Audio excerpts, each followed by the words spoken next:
J'ai eu un petit problème. Un deuxième plant de pyros. Voilà.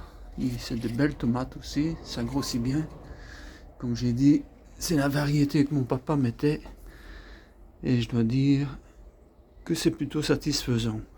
Même si c'est un plant hybride. Généralement, moi j'aime bien les plants des variétés anciennes. Mais bon, voilà. Alors ici c'est un plant de tomate ananas. Et là derrière aussi. Et alors vous avez encore ici des haricots beurre.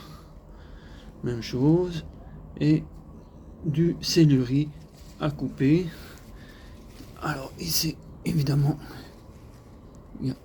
voilà. Et il y en a là aussi qui a du mal quand même celui-ci à reprendre. On dirait qu'il tourne à rien. Quand vous voyez. Alors ici c'est une repousse également du plant de tomate ananas. Donc on verra bien. Là c'est un plant de pyros qui se trouve ici aussi. Et vous avez des haricots beurre encore ici. Alors ici au niveau, voilà, on peut voir que le céleri se porte mieux que de l'autre côté. Pourtant ça vient de la même barquette.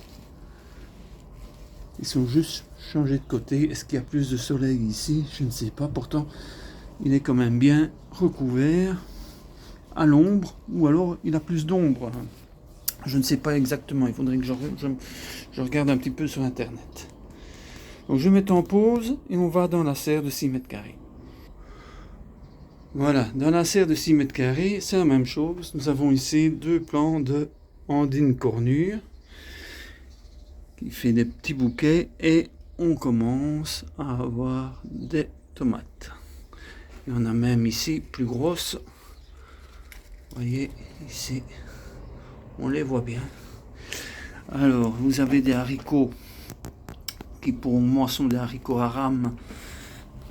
Je les ai mis trop près parce que je pensais que c'était des haricots nains. J'avais pas fait attention.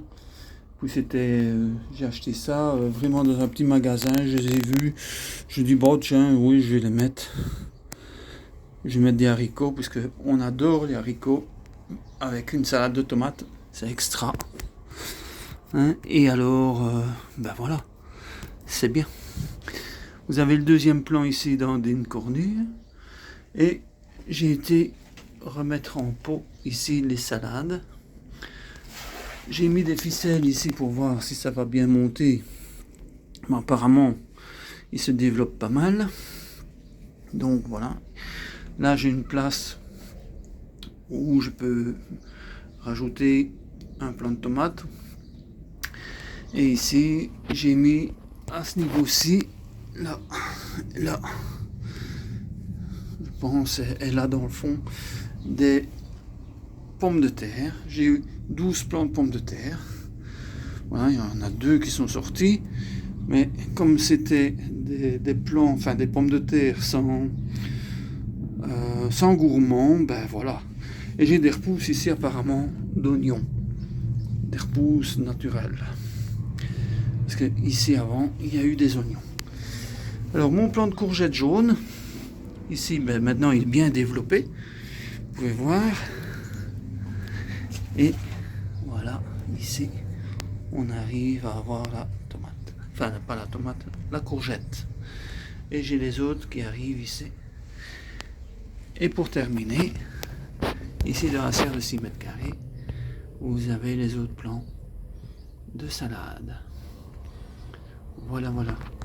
Je m'en pose et je vous reprends pour montrer les carottes.